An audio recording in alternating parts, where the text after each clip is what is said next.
안녕하세요. 역사적 사례로 이단자들의 죄악과 심판의 확실성을 밝힙니다. 오늘 본문은 유다서 1장 1절에서 16절입니다. 1절 예수 그리스도의 종이요 야고보의 형제인 유다는 부르심을 받은 사람들, 곧 하나님 아버지의 사랑과 예수 그리스도의 보호하심을 받은 사람들에게 편지를 씁니다. 유다서는 한 장으로 이루어진 짧은 서신이지만 교회를 깨우는 불의 십자가라고 불릴 정도로 당시 교회에 침투한 거짓 선생들의 정체와 그들의 악행들을 낱낱이 폭로하며 거침없는 논리로 논박하고 있습니다. 유다가 자신을 예수의 형제라고 소개하지 않고 굳이 야고보의 형제라고 밝히는 이유는 감히 주님의 형제라고 말할 수 없었던 그의 겸손한 때문으로 볼 수도 있고, 또한 당시에 이미 상당한 활약을 하고 있던 야고보가 명성을 갖고 있었기에 그의 형제라고만 하여도 누구나 쉽게 인식할 수 있었기 때문일 것입니다. 부르심을 받은 사람들이란 표현은 바울 시대에 그리스도인이란 말과 동의어로 사용되었습니다. 하나님의 사랑과 그리스도의 보호를 받는 성도들이란 당시 자신들만이 특별히 하나님과 교류하고 있다고 주장하는 영지주의자들을 염두에 두고 하는 말입니다. 4절, 이는 어떤 사람들이 슬그머니 들어왔기 때문입니다. 이들은 오래전부터 이 심판을 받기 위해 이미 기록된 사람들로서 경건치 못할 뿐 아니라 우리 하나님의 은혜를 음란한 것으로 바꾸며 유일한 주권자이신 우리 주 예수 그리스도를 부인하는 사람들입니다. 거짓 교사들은 육체는 악하고 영은 선하다는 헬라적 이원론적 사고에 근거해 육체적 방탕이 구원이나 영에 영향을 미치지 못한다고 주장했습니다.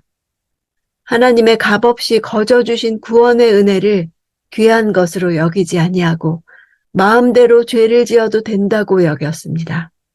당시 소아시아는 로마 제국과 파르티안 제국의 전쟁터였습니다. 승전국 사람들은 패전국 사람들의 재산과 여자들을 마음대로 취급했습니다. 이로써 소아시아의 성윤리가 해이해졌습니다.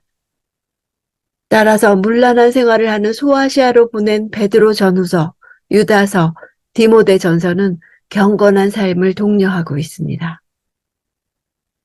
8절, 이와 똑같은 방식으로 이 사람들도 꿈꾸면서 육체를 더럽히고 주의 권세를 무시하고 하늘의 영광스러운 존재들을 모독합니다.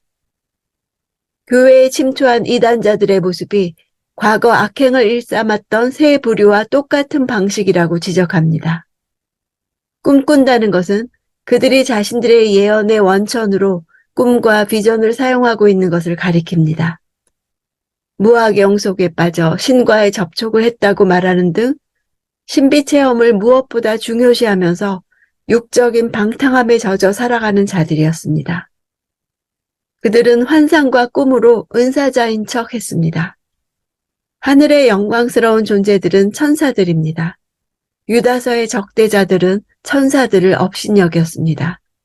거짓 교사들은 사람들과 성관계를 가진 타락한 천사들, 특히 천사와 성관계를 가지려 했던 소돔과 고모라 사람들의 행동 양식을 따랐습니다.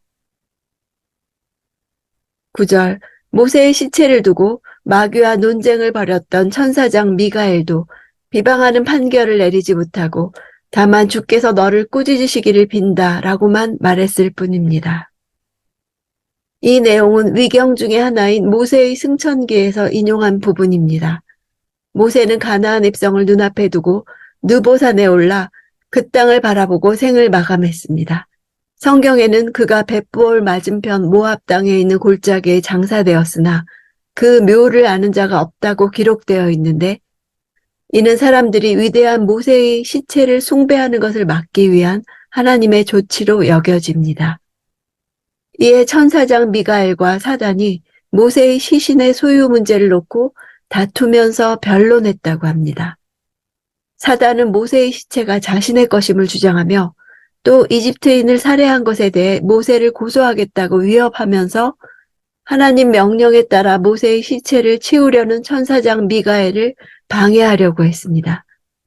미가엘은 천사장이었지만 사단을 꾸짖는 일을 겸손하게 하나님께 맡겼다고 합니다. 천사장과 같은 높은 지위의 영적 존재도 마귀를 비방하는 판결을 쓰지 않았다는 사실을 들어 이단들이 하나님의 권위를 업신여기며 영광을 회방하는 것이 얼마나 교만한 죄인가를 상대적으로 부각시키고 있습니다. 12절, 이들은 아무 염치도 없이 함께 먹으며 자기 배만 채우는 여러분의 애찬의 치욕이며 바람에 떠다니는 비 없는 구름이며 두 번 죽어 뿌리째 뽑힌 열매 없는 가을 나무이며.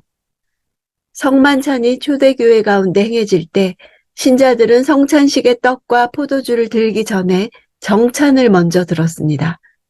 이 정찬을 애찬이라고 불렀는데 이것은 참석자들의 마음을 주의 만찬에 적합하게 준비시키는 성스러운 교제의 시간으로 의도된 것입니다. 그러나 이단자들은 애찬의 고유한 목적에는 관심도 두지 않으면서 아무 음식이든지 가지고 들어와 우상 제물의 여부를 개의치 않고 탐식하면서 자신의 욕구를 만족시키고 연약한 그리스도인들을 실족하게 했습니다. 그들은 애찬에 참석함으로써 교회 가운데 침입해 들어올 수 있었을 뿐만 아니라 신자들 가운데서 발언의 기회도 얻을 수 있었습니다.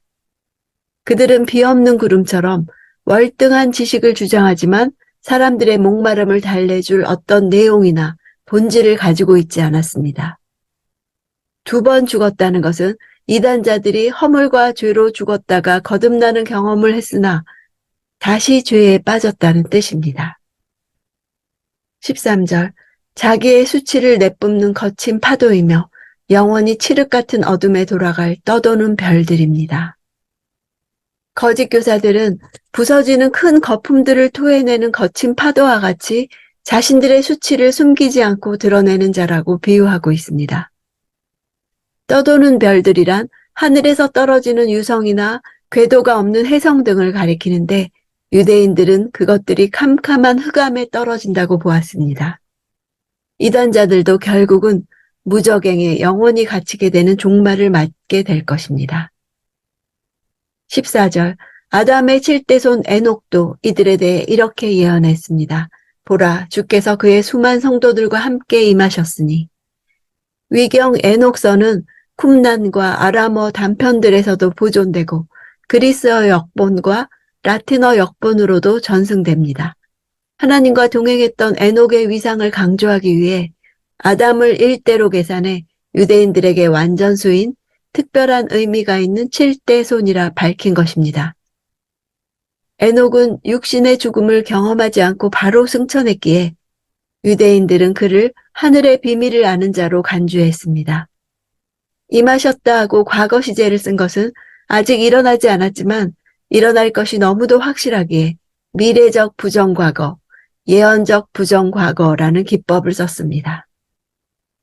16절, 이들은 원망하는 사람들이며 불평하는 사람들이며 자기의 정욕을 따라 행하는 사람들이며 교만한 것을 말하는 입을 가진 사람들이며 자기의 이익을 위해 아첨을 떠는 사람들입니다. 원망과 불평은 공의로우신 하나님을 거스르는 말입니다. 당시 이단자들은 계명과 교회의 가르침에 대해 인간의 자유에 짐이 된다고 투덜댔습니다. 아첨을 떤다는 것은 원문을 직역하면 이익을 위해 얼굴을 깜짝 놀라는 표정으로 바꾼다는 뜻입니다. 가난하고 약한 자들에게는 멸시를 일삼다가도 부자와 권세자들이 나타나면 그들에게서 이익을 얻어내려고 놀라는 표정으로 다가가는 위선적인 모습을 가리킵니다.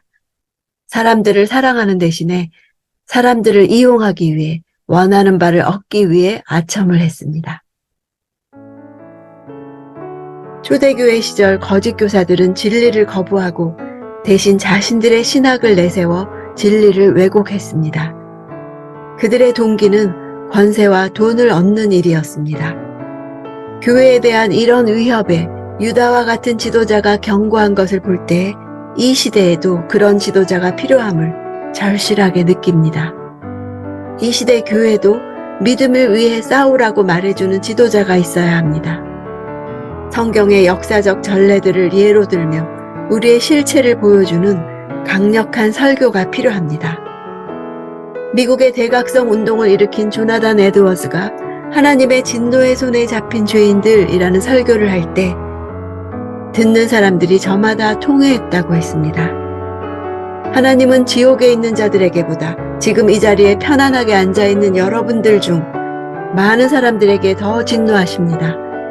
성령의 강력한 능력으로 마음의 큰 변화를 단 한 번도 경험하지 않은 모든 사람들에게 말합니다. 분명히 지금은 세례 요한의 때와 같이 도끼가 이미 나무 뿌리에 놓여졌습니다. 그러므로 좋은 열매를 맺지 않는 나무마다 찍혀 불에 던지올 것입니다. 우리도 원망하며 불평하며 정욕을 따라 사는 자신의 죄 때문에 가슴을 치며 통회하는 회개가 있어야 합니다.